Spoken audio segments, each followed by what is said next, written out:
Fred, where is this when you watched them last year? You have you've seen some spring camp, I'm sure. Where is this team defensively in terms of talent level compared to where they need to be to topple Georgia and win an SEC or national title? How close or how far are they? I think we're closer than what we used to be, but you can never have too much talent. I think we need more. Yes, I think we need more on the defensive line. And I'm not taking a shot at any one position or one group or players or anything. I think our linebacking core is pretty good. Even though we lost a few guys, I like Beasley. I think Beasley's going to be one of those guys could be a first day or second day guy in the draft. I think he could be up for the buck as he should be. If you came back, you played all this time, I think you have an opportunity to be that good. I like to see Tyler Barron take that next step and turn that corner. I think this could be his year. It just depends on what we have, It depends on who and the scheme we run it helps, but also the offense we run helps. But depth on defense, I think that's one thing we've been hurting for a long time. And for the last probably 5-6 years, we've been hurting on depth on the defensive line. And that's something you got to have some on. We talked about this also in that Celebrate 98. You guys go check that out, by the way, on YouTube. Celebrate 98 is doing very well for us. But it tells a lot of different things about how we had a nice rotation of defensive linemen. They never got tired. So if you have a good rotation, your guys don't get tired. You only have to play so many plays and that's it. And you tap your head and you come on back out. I mean, I think you look at the teams that are winning national championships right now. You look at Georgia won the last 2 back-to-back championships. That defensive line was interchangeable. You could take any one of those guys out and rotate those guys around, and they were still going to be good. I think if you can do that in college football and have a defensive line that you can rotate, you have a great chance of winning the national championship because they control the line of scrimmage. Fred, you know this more than most people because you played safety. How underrated of a loss is Trey Flowers in the sense that he seemed that he didn't make a lot of splash plays like a Deion Grant last year, but he seemed like he covered for a lot of other issues in the secondary. And how is Tennessee going to be able to go about addressing that this year? I mean, you're correct. Flowers did make up for a lot of mistakes the guys made in the secondary. And I'm kind of a little bit upset he didn't get drafted. I think he had to play in positions where he had to make the game-saving tackle or the touchdown-saving tackle sometimes or things like that. But I like McCollough being back. I think that helps. I think the secondary is going to have an opportunity to show what they can do. I'm looking to see what Willie Martinez does with these new group of guys that he has in. I don't know exactly where we're going to stack up, but I'm looking forward to seeing it myself. I'm waiting on summer camp to get started so I can go see what we have for our talent, and I like to go see practice for myself. And we have a nice receiving core that is going to challenge them every day. And if you're getting challenged like that, you should get better every week. You mentioned linebackers. Keenan Pili, did you get much of a feel from him, the transfer from BYU? I've watched a little bit of film on him. I just haven't seen enough to understand, what type of player he is just yet and how he fits into our scheme. Like I said, I want to be able to go watch some practice firsthand or go watch a 7-on-7 that they do in the summer just to kind of see for myself, okay, this guy has it. Or, I don't know what he is yet. But I'm looking forward to seeing it with my own eyes. Watching someone on film in the Pac-12 and watching them in the SEC might be a little bit different. Well, that's true. Can you imagine, like you've said before, you don't count on freshmen, which is totally correct, and I 100% agree with. But can you imagine being in a situation that almost every school is that needs a hole to fill, and you've got a new guy that has to fit in chemistry-wise and scheme-wise with this transfer rule? How challenging do you think that would be? Because you guys grew up together. You knew each other through thick and thin, up and down, one side, the other. And then suddenly imagine saying, okay, well, you need a new linebacker. This guy's going to come in and he's probably going to start. Well, I'll tell you what. I don't think you win your position in the media. I don't think you win your position just because you signed. It's what you do when you come in. If you're a guy coming in from the portal, you need to go out and be extra, honestly. Go out and do more than what everybody else is doing. Go out and show what your work ethic is like, and you fit in. They don't have to fit in with you. You have to fit in with them because you're coming to their team, and you have to follow their rules too because they have their own rules.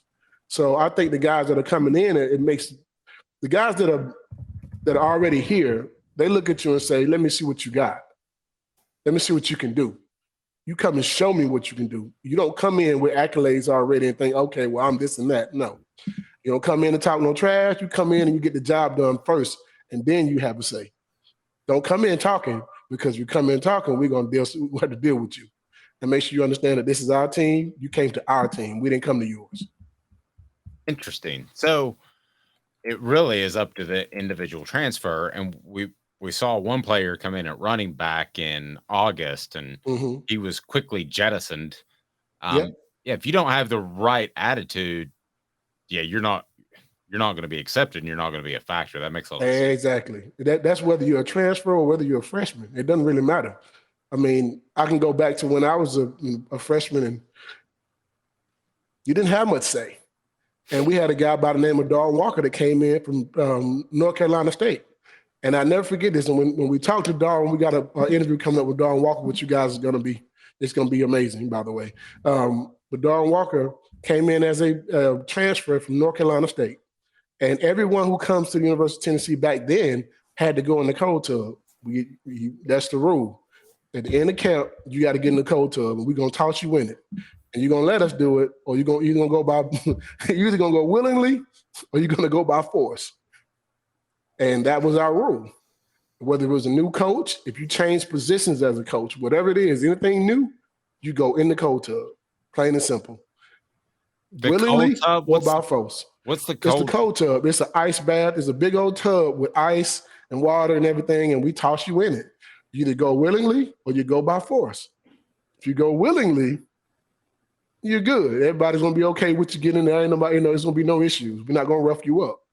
But if you don't and you want to go by force, don't worry. We will force you in. Oh, wow. Well, sounds like a hazing moment. It does. Well, I recently heard from, I can't remember if it was Jake. It might have been Cooper Mays on our Vol report. And he said there's a no fighting rule. But you guys scrapped a bit. We did, but it was over with once you were done. Yeah. Once the fight was over with, that's it. So Darwin Walker comes in as a freshman, as a transfer. And I remember him saying, "I'm not a freshman. I'm not going in." Oh. And I just remember looking around the room and all the defensive linemen were like, "Who's got him?" And Ron Green, who's the strongest guy on the team, was like, "I got him." And they get into a tussle, and Ron Green puts him in the full Nelson, and he walks him back to the cold tub. Darwin? Yeah. Because Darwin was one of the strongest players too. I remember, Ron was incredibly strong too. But Darwin, I think Ron was the strongest guy on the team. Ron was the strongest guy on the team before Darwin got there, and Ron was the strongest guy on the team when Darwin came. Don't worry, we got an interview coming up with Ron Green too. Fred, how much? I know obviously there is still, you have to accept your role when you're a newcomer or a freshman, but how much would you say things have changed since you were playing, where it seems like a lot more newcomers and freshmen see the field just immediately, and it seems like the coaches are a lot more willing to have them see the field? Does there seem like there's a little bit less pay your dues now than there used to be? I don't want to say that, because if that's the case, then sometimes you might be putting a guy on the field who shouldn't be on it.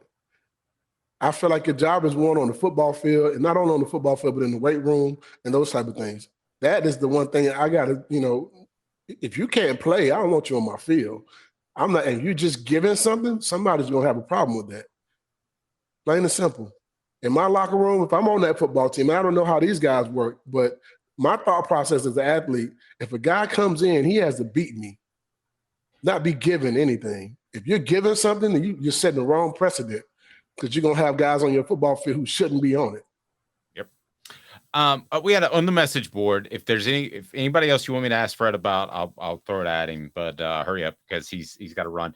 But one of the quotes that stood out most from spring camp to me, you talk about fitting in, is Gabe Jeudy-Lally, who is a defensive back and is also a transfer. And he basically said, I'm willing to play wherever. I came here to be a part of something. and he didn't come out just and say it, but it Mhm. read like, I don't really care if I start or not. I want to be a part of something bigger.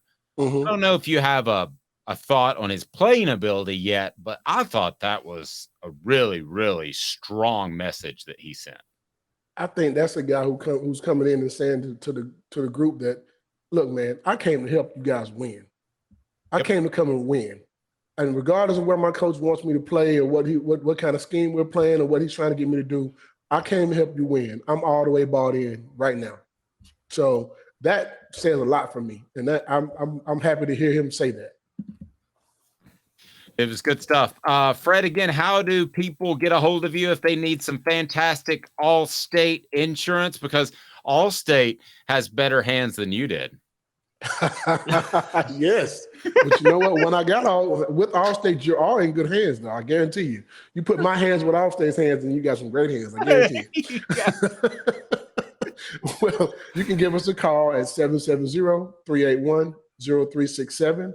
You can also look us up online at fredwhiteallstate.com. Just Google us. Google Fred White Allstate, as well as Instagram, Facebook. We're on every platform. So we're not, as Deion Sanders says, we're not hard to find. No, nobody is nowadays. It sounds egotistical, but I had this meeting with somebody else and they couldn't understand me on the phone that it was offthehooksports.com. I said, just Google me. Google me. Yeah, Google me, baby. Like Shaq said, I mean, it sounds egotistical, but nowadays we can find you and you can find Fred and you'll be in good hands. Thank you. Absolutely. Thank you, guys. Fred White, always appreciate it. Have a good A one, Football Friday with Fred. I want to steal that hat. That is tight.